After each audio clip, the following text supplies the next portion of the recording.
Bonjour et bienvenue sur la chaîne Diagauto, spécialisée dans le diagnostic et la maintenance des voitures. J'espère que la vidéo vous plaira.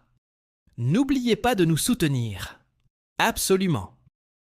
Voici une explication détaillée du rôle du capteur régime, de ses méthodes de contrôle et des problèmes liés à son dysfonctionnement.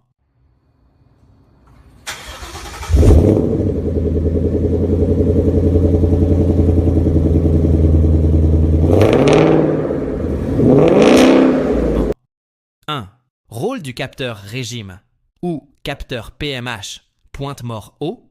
Le capteur régime, souvent appelé capteur PMH, pointe-mort haut, ou capteur de Villebrequin, est l'un des capteurs les plus importants d'un moteur à injection moderne. Son rôle principal est double: déterminer la position angulaire du Villebrequin. Il repère la position précise des pistons dans leur course, notamment le pointe-mort haut du piston numéro 1.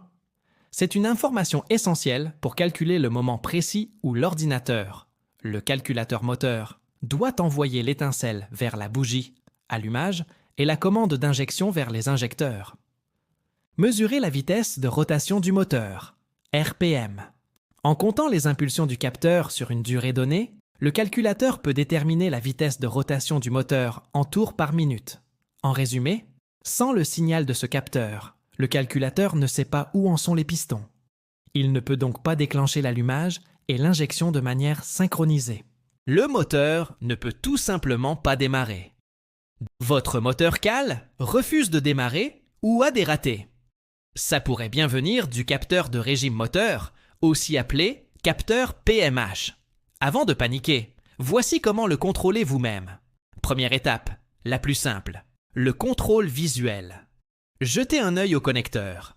Est-il propre et bien branché? Inspectez le câble à la recherche de coupures ou de traces de brûlure. Assurez-vous que le capteur lui-même n'est pas fissuré. Si tout semble bon, on passe à l'électrique avec un multimètre. Pour un capteur inductif, mesurez sa résistance. Elle doit se situer entre 200 et 1000 ohms environ. Si c'est 0 ou l'infini, il est HS. Pour un capteur à effet Hall, c'est différent.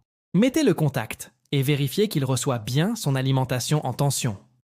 Un capteur défaillant peut causer de gros soucis. Démarrage impossible, calage fréquent, ralenti instable, perte de puissance et bien sûr, le fameux voyant moteur allumé. Restez avec nous, on vous montre tout ça en détail. Pensez à vous abonner pour ne rien manquer.